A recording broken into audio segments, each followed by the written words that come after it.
Okay to ನಾನು ಹೇಳೋದು it's okay to fail, it's okay to lose. ಕಳ್ಕೊಳ್ಳೋದು okay, fail ಆಗೋದು ಓಕೆ. ಅದಾಗ್ದಲ್ಲ ಯಾರು ಹೀರೋಗಳಾಗಕ್ಕಾಗಲ್ಲ. ಲೈಫಲ್ಲಾಗಲಿ, ಸಿನಿಮಾದಲ್ಲಾಗಲಿ, ಎಲ್ಲಾದ್ರೂ ಸೋಲಂಗೆ ಇಲ್ಲ ಅಂದರೆ ಕಷ್ಟ ಅಲ್ವಾ.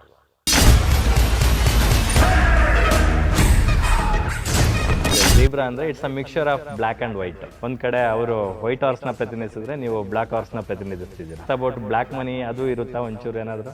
ಬ್ಲ್ಯಾಕ್ ಮನಿ, ವೈಟ್ ಮನಿ ಎಲ್ಲ ಇದೆ. ಬ್ಲ್ಯಾಕಿಂದ ವೈಟ್ಗೆಲ್ಲ ಹೆಂಗೆ ಕನ್ವರ್ಟ್ ಮಾಡ್ತಾರೆ ಅಂತೆಲ್ಲ ನಾನು ಸುಮ್ಮನೆ ಒಂದು ಸಿಂಪಲ್ ಸೀನ್ ಹೇಳಿದಾಗ ಅವರು ಅಯ್ಯೋ ಹಿಂಗೆಲ್ಲ ಮಾಡ್ಬೋದಾ ಅಂತ ಅನಿಸುತ್ತೆ ನನಗೆ.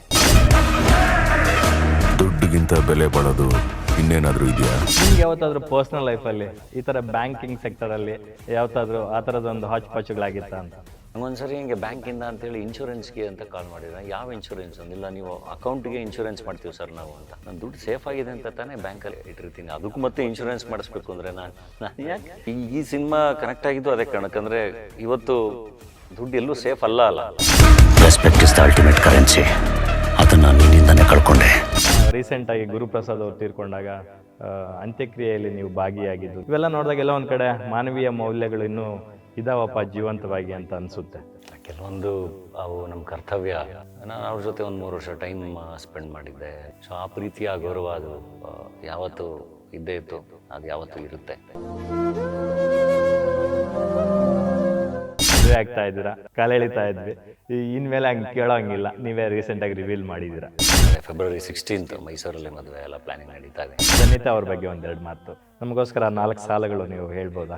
ಬಾ ಅಲ್ಲಿ ಕಡಲಲ್ಲಿ ತೆರೆ ತೆರೆಯ ನೊಡೆವಲ್ಲಿ, ನೀರು ಬುರುಗು ಬಿಡುವಲ್ಲಿ ಮೀಯೋಣ ಬಾ, ತೆಪ್ಪವೋ ತಾರಿಯೋ ಹರಗೋಲು ಹಡಗವೋ, ತೆರೆ ತೊಡೆ ತೊಟ್ಟಿಲನು ಏರೋಣ ಬಾ. ಮಳೆ ಬಂತು, ಮಳೆ ಬಂತು.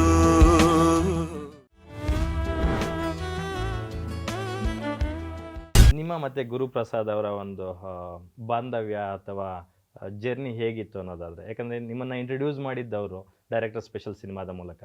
ಅದಾದ ನಂತರ ಒಂದು ಸಿನಿಮಾದಲ್ಲಿ ನಿಮ್ಮ ಅವ್ರ ಮಧ್ಯೆ ಒಂದು ಸಣ್ಣ ಕಾನ್ಫ್ಲಿಕ್ಟ್ ಬರುತ್ತೆ. ಅದಾದ ನಂತರ ಮತ್ತೆ ನೀವು ಒಂದಾಗ್ತೀರಾ. ಅದು 7 ತಿಂಗಳು ಸರ್ವೇ ಸಾಮಾನ್ಯ ಇದ್ದೇ ಇರುತ್ತೆ. ನಿಮಗೆ ಗುರುಪ್ರಸಾದ್ ಅಂದ ತಕ್ಷಣ ಒಂದು ಮರೆಯಲಾಗದ ಘಟನೆ ಅಂದರೆ ಯಾವುದಾದ್ರು ಒಂದು ರೀಕಾಲ್ ಮಾಡೋದಾದ್ರೆ? ನಾವು ತುಂಬ ಯಾವಾಗಲೂ ಜೋವಿಯಲ್ ಆಗಿರೋರು, ತುಂಬ ಜೋವಿಯಲ್ಲು, ತುಂಬ ನಕ್ಕೊಂಡಿರೋರು. ಅವರು ತುಂಬ ತಲೆ ಕೆಡಿಸ್ಕೋತಾ ಇರಲಿಲ್ಲ.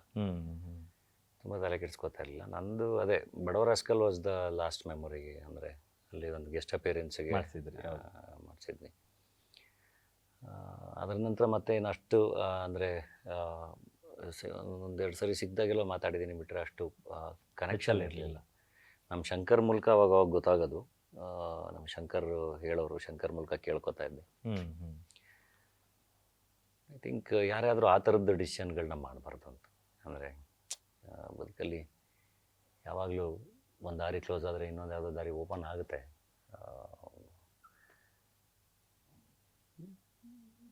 ನನ್ನ ನೆಕ್ಸ್ಟ್ ಪ್ರಶ್ನೆ ಅದೇ ಇತ್ತು. ರೀಸೆಂಟಾಗಿ ವಿನೋದ್ ದೋಂಡ್ಲೆ ಅವ್ರು ತೀರ್ಕೊಂಡ್ರು. ಅಶೋಕ ಬ್ಲೇಡ್ ಸಿನಿಮಾದ ಡೈರೆಕ್ಟರ್. ನಾನು ಹೇಳೋದು it's okay to fail, it's okay to lose. ಕಳ್ಕೊಳ್ಳೋದು ಓಕೆ, ಫೇಲ್ ಆಗೋದು ಓಕೆ. ಅದಾಗ್ದಲ್ಲ ಯಾರು ಹೀರೋಗಳಾಗಕ್ಕಾಗಲ್ಲ. ಲೈಫಲ್ಲಾಗಲಿ, ಸಿನಿಮಾದಲ್ಲಾಗಲಿ, ಎಲ್ಲಾದ್ರೂ ಸೋಲಂಗೆ ಇಲ್ಲ ಅಂದರೆ ಕಷ್ಟ ಅಲ್ವಾ. ಯಾರಾದರೂ ಸೋತ್ರೇನೆ ಅಷ್ಟೇ ಗೆಲುವಿನ ಮಜಾ ಗೊತ್ತಾಗೋದು. ಯಾರಾದರೂ ಸೋಲ್ಲೇಬೇಕು. ಯಾರು ದೇವ್ರುಗಳಲ್ಲ, ನಾವೆಲ್ಲ ಮನುಷ್ಯರಾಗಕ್ಕೆ ಪ್ರಯತ್ನ ಪಡಬೇಕಲ್ವಾ. ಸೊ ಇಟ್ಸ್ ಓಕೆ, ಸೋಲೋದು ಓಕೆ, ಪ್ರಯತ್ನಗಳು ಬಿಡಬಾರ್ದು. ಏನಾಗುತ್ತೆ ಅಂದರೆ ನಾವು ಸಂಪಾದನೆ ಮಾಡಿರೋವಂಥ ಫಿಸಿಕಲ್ ವಸ್ತುಗಳನ್ನ ಕಳ್ಕೊಬೋದೇನು. ಡಾಲಿ ಅವರು ನಟ ಹೌದು, ಒಳ್ಳೆ ಬರಹಗಾರರು ಹೌದು, ನಿರ್ಮಾಪಕರು ಕೂಡ ಹೌದು.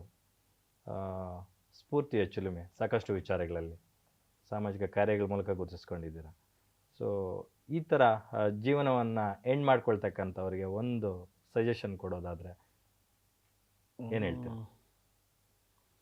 ಒಂದು ಯಾವತ್ತೂ ಸಂಬಂಧಗಳನ್ನ ಕಳ್ಕೊಬೇಡಿ ಅಂತ ಹೇಳ್ತೀನಿ. ಅಂದರೆ ಅದು ಬಿಕಾಸ್ ಆಫ್ ಈಗೋ ಇರ್ಬೋದು ಅಥವಾ ಸಾವಿರಾರು ಕಾರಣಗಳಿಗಿರ್ಬೋದು. ಸಂಬಂಧಗಳ ಮುಂದೆ ಯಾವುದು ದೊಡ್ಡದಲ್ಲ. ಏಕೆಂದರೆ ನಮ್ಮವರು ತಮ್ಮವರು ಅನ್ನೋರು ಇರಲೇಬೇಕು ಯಾವಾಗಲೂ ನಮಗೆ. ಒಬ್ಬೊಬ್ಬರೇ ನಾವು ಇಲ್ಲಿ ಇರೋಕ್ಕಾಗಲ್ಲ.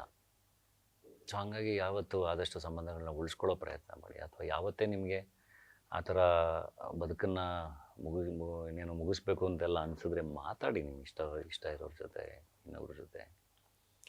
ಕ್ಷಮೆ ಕೇಳಬೇಕಾ ಕ್ಷಮೆ ಕೇಳಿ, ಯಾರಾದ್ರು ಕ್ಷಮಿಸ್ಬೇಕಾ ಕ್ಷಮಿಸಿ, ಸಹಾಯ ಬೇಕು ಅನ್ನಿಸ್ತಾ ಸಹಾಯ ಕೇಳಿ ತಪ್ಪೇನಿಲ್ಲ. ಒಬ್ಬರು ಎಲ್ಲೋ ಒಬ್ಬರು ಹೆಲ್ಪ್ ಮಾಡಲಿಲ್ಲ ಅಂದರೆ ಇನ್ನಾರು ಒಬ್ಬರು ಹೆಲ್ಪ್ ಮಾಡ್ತಾರೆ, ಯಾವುದೋ ಒಂದು ದಾರಿ ಓಪನ್ ಆಗುತ್ತೆ.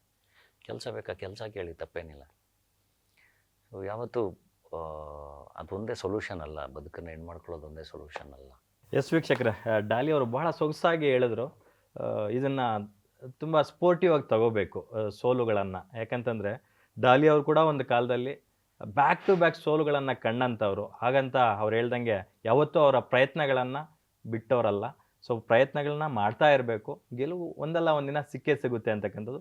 ಇವತ್ತು ಅವರು ಕೂಡ ಒಂದು ಸಾಕಷ್ಟು ಸಿನಿಮೋತ್ಸಾಹಿ ಪ್ರತಿಭೆಗಳನ್ನು ಪೋಷಿಸುವಂತಹ, ಅವರಿಗೆ ಒಂದು ಬ್ಯಾಕ್ ಬೋನ್ ಆಗಿ ನಿಲ್ಲುವಂಥ ಒಬ್ಬ ಪ್ರೊಡ್ಯೂಸರ್ ಆಗಿ ನಿಂತಿದ್ದಾರೆ ಆ ನಿಟ್ಟಿನಲ್ಲಿ. ಸೊ ಯಾವತ್ತೂ ಹೋಪ್ಸ್ನ ಕಳ್ಕೋಬೇಡಿ ಅಂತ ಹೇಳ್ತೀನಿ. ವೀಕ್ಷಕರು, ನಾನು ಸ್ಟಾರ್ಟಿಂಗಲ್ಲೇ ಹೇಳ್ತಾ ಇದ್ದೆ ಇವರಿಗೆ ಡಬಲ್ ಕಂಗ್ರ್ಯಾಚುಲೇಷನ್ ಹೇಳಬೇಕು ಅಂತ. ಒಂದು ಝೀಬ್ರಾ ಇದೇ ನವಂಬರ್ 22ಕ್ಕೆ ವರ್ಲ್ಡ್ ವೈಡ್ ರಿಲೀಸ್ ಆಗ್ತಾ ಇದೆ. ಅದಕ್ಕೆ ಮೊದಲಿಗೆ ನಿಮಗೆ ಕಂಗ್ರ್ಯಾಚುಲೇಷನ್ಸ್. Thank you. ಎರಡನೇ ಕಂಗ್ರ್ಯಾಚುಲೇಷನ್ಸ್, ಮದುವೆ ಆಗ್ತಾ ಇದ್ದೀರಾ. ನಾವು ಪ್ರತಿ ಸಂದರ್ಶನದಲ್ಲೂ ಮದುವೆ ಯಾವಾಗ ಅಂತ ಕಾಲ ಎಳಿತಾ ಇದ್ವಿ. ಇನ್ಮೇಲೆ ಹಂಗೆ ಕೇಳೋಂಗಿಲ್ಲ, ನೀವೇ ರೀಸೆಂಟಾಗಿ ರಿವೀಲ್ ಮಾಡಿದ್ದೀರಾ. ಅದೇ February 16th ಮೈಸೂರಲ್ಲಿ ಮದುವೆ ಎಲ್ಲ ಪ್ಲ್ಯಾನಿಂಗ್ ನಡೀತಾ ಇದೆ. ಓಕೆ, ಎಲ್ಲರೂ ಇನ್ವೈಟ್ ಮಾಡ್ತೀನಿ, ಎಲ್ಲ ಬರಬೇಕು. ಆ್ಯಕ್ಟರ್ ವೆಡ್ಸ್ ಡಾಕ್ಟರ್ ಕೇಳೋಕ್ಕೆ ತುಂಬ ಖುಷಿ ಆಗುತ್ತೆ. ನಾನು ಧನ್ಯ ಅಂತ ಲಾಸ್ಟಲ್ಲಿ ಒಂದು ವೀಡಿಯೋದಲ್ಲಿ ಒಂದು ಇದಾಕಿದ್ವಿ.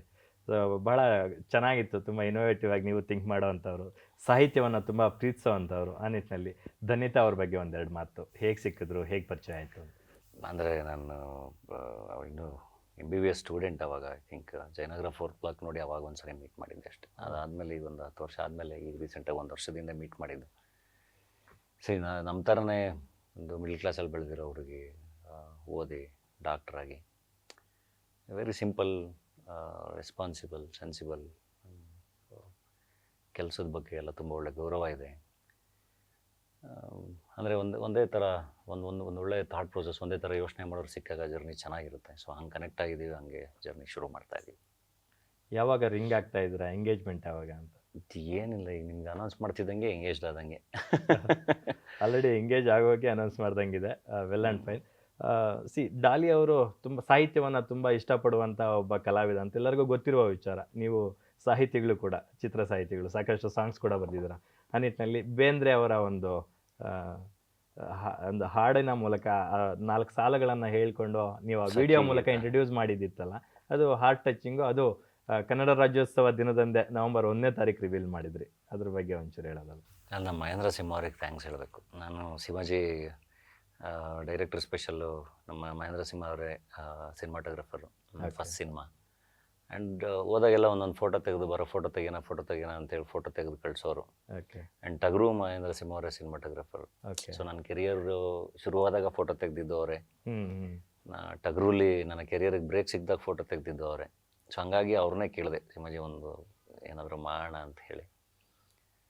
ಸೊ ಆವಾಗ ಅವರು ಓಕೆ ಅಂಥೇಳಿ ಈ ಒಂದು ಐಡಿಯಾನ ಸಜೆಸ್ಟ್ ಮಾಡಿ ಅವರೇ ಶೂಟ್ ಮಾಡಿದ್ದು, ಅವರೇ ಎಕ್ಸಿಕ್ಯೂಟ್ ಮಾಡಿದ್ದು. ಸೊ ಮಹೇಂದ್ರ ಸಿಂಹ ಅವ್ರಿಗೆ ಥ್ಯಾಂಕ್ಸ್ ಹೇಳ್ಬೇಕು. ಆ್ಯಂಡ್ ನನಗೆ ಬೇಂದ್ರೆ ಅವ್ರ ಸಖಿಗೀತ ಭಾಳ ಇಷ್ಟ ಆಯಿತು ಸಾಲುಗಳು, ಹಾಗಾಗಿ ಅದನ್ನೇ ಯೂಸ್ ಮಾಡಿದೆ. ಅದರಲ್ಲಿ ಆ್ಯಕ್ಚುಲಿ ಇನ್ನೂ ಒಳ್ಳೊಳ್ಳೆ ಲೈನ್ಗಳಿವೆ. ಹೌದು, ನೀವು ತಗೊಂಡಿರ್ತಕ್ಕಂಥದ್ದು 4ನೇ ಸ್ಟ್ಯಾನ್ಸಾ, ಇನ್ನೂ ಒಳ್ಳೊಳ್ಳೆ ಸಾಲುಗಳಿತ್ತು. ಅದರಲ್ಲಿ ಒನ್ ಆಫ್ ಮೈ ಫೇವ್ರೇಟ್, ತಾಂಡವ ನಡೆಸಿದ ಜಂಜಾವಾತದ ಕಾಲಿನ ಹುಲುಗೆಜ್ಜೆ ನಾವಾಗಿರೆ, ನನಗೂ ನಿನಗೂ ಅಂಟಿದ ನಂಟಿನ ಕೊನೆವಲ್ಲವರಾರೇಳು ಕಾಮಾಕ್ಷಿ ಅಂತ. ಓಕೆ. ಭಾಳ ಎಂಜಾಯ್ ಮಾಡ್ಬಿಟ್ಟೆ ನನ್ನ ಸಖಿ ಗೀತ. ಸಖತ್ತಾಗಿದೆ.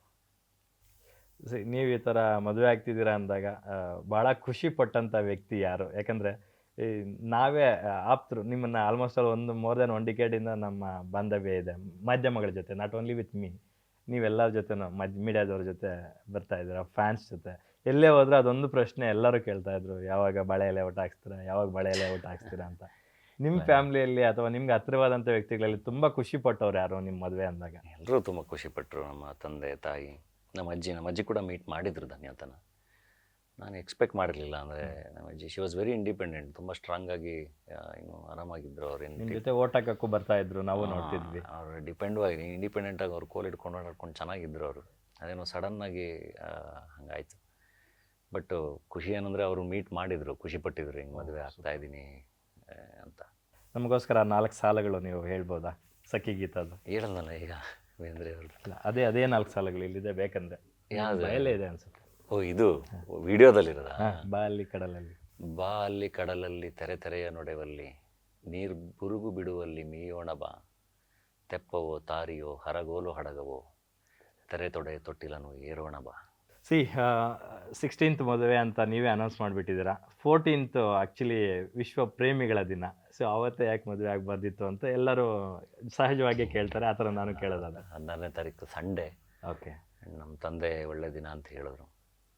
ಸೊ ಅವತ್ತೇ ಆಗ್ತಾಯಿದ್ದೀನಿ. ಅಂದರೆ ಸಂಡೇ ಅಲ್ವಾ, ಎಲ್ಲರೂ ಬಂದೋಗಿ ಚೆನ್ನಾಗಿರುತ್ತೆ ಅಂತ. ಮದುವೆ ಮೈಸೂರಲ್ಲಿ ನಿಮ್ಗೆ ಇಷ್ಟವಾದಂಥ ಸಿಟಿ, ನೀವು ಬೆಳೆದಂಥ ಸಿಟಿ, ಓದಿದಂಥ city, heritage city. Very much connected to Mysuru. ಹಂಗಾಗಿ ಮೈಸೂರಲ್ಲೇ ಆಗೋಣ ಅಂತ.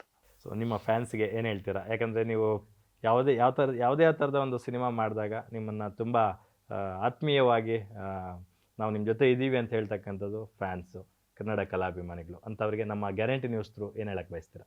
ಏನು ಅವ್ರಿಗೆ ಎಷ್ಟು ಥ್ಯಾಂಕ್ಸ್ ಹೇಳಿದ್ರು ಕಮ್ಮಿನೇ. ಖುಷಿ ಆಗುತ್ತೆ. ಅಂದರೆ ಯಾವುದೇ ಊರಿಗೆ ಹೋದ್ರು, ರಾಯಚೂರಿಗೆ ಹೋಗಿದ್ದೆ, ಮಂಗಳೂರಿಗೆ ಹೋಗಿದ್ದೆ, ಅಂದರೆ ಆದಾಗ ಅಂದರೆ ಎಲ್ಲ ಕಡೆ ಹೋಗೋಕ್ಕಾಗಲ್ಲ, ಕರೀತಾ ಇರ್ತಾರೆ. ಆದಾಗ ಆದಷ್ಟು ಟ್ರಾವೆಲ್ ಮಾಡ್ತೀನಲ್ಲ, ಎಲ್ಲ ಕಡೆ ತುಂಬ ಚೆನ್ನಾಗಿ ಚೇರ್ ಮಾಡ್ತಾರೆ, ತುಂಬ ಚೆನ್ನಾಗಿ ಸೇರ್ತಾರೆ, ಟ್ಯಾಟುಗಳು ಹಾಕ್ಸ್ಕೊಂಬಂದಿರ್ತಾರೆ, ತುಂಬ ಪ್ರೀತಿ ಮಾಡ್ತಾರೆ.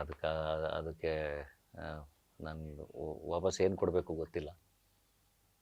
ಆ್ಯಂಡ್ ಮದುವೆ ಅನೌನ್ಸ್ ಮಾಡಿದಾಗ್ಲೂ ಅಷ್ಟೇ ಚೆನ್ನಾಗಿ ಪ್ರತಿಯೊಬ್ಬರು ರೆಸ್ಪಾಂಡ್ ಮಾಡಿದ್ರು. ಅಂದರೆ ಅವರ ಮನೆ ಹುಡುಗ ಯಾರೊಬ್ಬ ಮದುವೆ ಅನೌನ್ಸ್ ಮಾಡ್ದಂಗೆ ರೆಸ್ಪಾಂಡ್ ಮಾಡಿದ್ರು. ಸೊ ಅದಕ್ಕೆ ಭಾಳ ಖುಷಿ, ಯಾವಾಗಲೂ ಆಭಾರಿ. ಆ್ಯಂಡ್ ಅವ್ರುಗಳ್ನೂ ಕೂಡ ಮದುವೆ ಕರಿತೀನಿ, ಸದ್ಯದಲ್ಲೇ ಎಲ್ಲರನ್ನ ಇನ್ವೈಟ್ ಮಾಡ್ತೀನಿ. And November 22 zebra cinema release ಆಗ್ತಿದೆ. ಅವ್ರನ್ನ ಹೆಂಗೆ ನೋಡಬೇಕು ಅಂತ ಇಷ್ಟಪಡ್ತಾರಲ್ಲ, ಆ ಥರದ್ದೊಂದು ಪಾತ್ರ. ಆ್ಯಂಡ್ ಅದನ್ನು ತುಂಬ ಚೆನ್ನಾಗಿ ಪ್ರೆಸೆಂಟ್ ಮಾಡಿದ್ದಾರೆ. ಡೆಫಿನೆಟ್ಲಿ ಅವರು ಸೆಲೆಬ್ರೇಟ್ ಮಾಡುವಂಥ ಪಾತ್ರ. ಸೊ November 22 ಥಿಯೇಟ್ರಿಗೆ ಬಂದು ಸಿನಿಮಾ ನೋಡಿ. ಝೀಬ್ರಾ ನಾನು ಹೇಳೋದಕ್ಕಿಂತ ಸಿನಿಮಾ ನೋಡಿದ್ಮೇಲೆ ನೀವೇ ಸಿನಿಮಾ ಬಗ್ಗೆ ಮಾತಾಡ್ತೀರ. ಕೊನೆಯದಾಗಿ ಇನ್ನೊಂದು ಪ್ರಶ್ನೆ ಮರ್ತೋಗ್ಬಿಟ್ಟಿದ್ದೆ. ಬೈರತಿ ರಣಗಲ್ ಸಿನಿಮಾ ರಿಲೀಸ್ ಆಗ್ತಾ ಇದೆ. ಸೊ ನಾವೆಲ್ಲ ಶಿವಣ್ಣನ ಅಭಿಮಾನಿಯಾಗಿ ಹೇಗೆ ಹೋಗಿ ನೋಡ್ತೀವೋ, ಒಂದು ವೃತ್ತಿಪರವಾಗಿ ಹೋಗೋದು ಬೇರೆ, ಒಬ್ಬ ಅಭಿಮಾನಿಯಾಗಿ ಹೋಗೋದು ಬೇರೆ. ಆ ನಿಟ್ಟಿನಲ್ಲಿ ನೀವು ಕೂಡ ಶಿವಣ್ಣ ಅವರಿಗೆ ಒಬ್ಬ ಅಭಿಮಾನಿ. ಸೊ ಬೈರತಿ ರಣಗಲ್ ಸಿನಿಮಾನ ಎಷ್ಟು ಗಂಟೆ ಶೋ ನೋಡ್ತಾ ಇದ್ದೀರಾ? ಅದೇ ಶಿವಣ್ಣ ಅವರ ಟೈರಲ್ಲೇ ಹೋಗ್ತೀರಾ ಅಂತ ಕೇಳ್ಪಟ್ವಿ. ನಾಳೆ ಬೆಳಗ್ಗೆ 6 ಗಂಟೆಗೆ ನರ್ತಕಿ ಥಿಯೇಟ್ರು ಬೈರತಿ ರಣಗಲ್ ಗೆಟಪ್ಪಲ್ಲಿ. ಯಾಕೆಂದರೆ ಮಫ್ತಿ ನೋಡಿ ನಾವು most celebrated character Byrathi Ranagal ನಾವು. ಸೊ ನಾಳೆ ಅದೇ ಗೆಟಪ್ಪಲ್ಲಿ ಹೋಗಿ ಸೆಲೆಬ್ರೇಟ್ ಮಾಡ್ತಾಯಿದ್ದೀವಿ. ಯಾರೆಲ್ಲ ಹೋಗ್ತಾ ಇದ್ರಿ ನಿಮ್ಮ ಜೊತೆ? ಯಾರೆಲ್ಲ ಬರ್ತಿದ್ದಾರೆ? ನಾವೊಂದು ಈಗ ನಾನು ಹೋಗ್ತೀನಿ ಅಂತ ಹೇಳಿದೆ, ಇಮಿಡಿಯೇಟಾಗಿ ನನ್ನ ಫ್ರೆಂಡ್ಸ್ ಎಲ್ಲರೂ ಬರ್ತೀವಿ ಅಂದರು. ನಾಗಭೂಷಣ ಬರ್ತೀನಿ ಅಂದ, ಪೂರ್ಣ ಬರ್ತೀನಿ ಅಂದ, ನಮ್ಮ ಬಡವರ ಎಸ್ಕಲ್ ಡೈರೆಕ್ಟ್ರು ಬರ್ತೀನಿ ಅಂದರು, ಸತೀಶ್, ನಮ್ಮ ಅಣ್ಣ ಫ್ರಮ್ ಮೆಕ್ಸಿಕೋ ಪ್ರೊಡ್ಯೂಸರ್ ಬರ್ತೀನಿ ಅಂದರು, ಸತೀಶ್, ಅಂದರೆ ಅಲ್ಲಿ ಎಲ್ಲರೂ ಬರ್ತೀವಿ ಅಂದಿದ್ದಾರೆ. ಎಲ್ಲ ಹೋಗ್ತೀವಿ ಒಟ್ಟಿಗೆ. Super. Thank you so much Daali ಅವರೇ, ನಿಮ್ಮ ಸಮಯಕ್ಕೋಸ್ಕರ. ಇಷ್ಟು ಬ್ಯುಸಿ ಶೆಡ್ಯೂಲ್ನ ನಡುವೆ ನೀವು ಒಂದು ಈ ಥರ ಕೂತ್ಕೊಂಡು ನಮಗೆ ಇಷ್ಟೊತ್ತು ಮಾತಾಡಿದ್ರಿ. Thank you so much.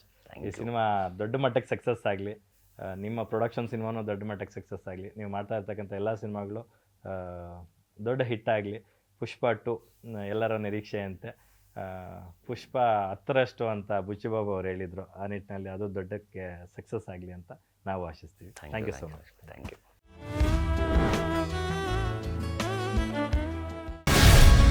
Guarantee news, ಸುದ್ದಿ ಖಚಿತ, ನ್ಯಾಯ ನಿಶ್ಚಿತ.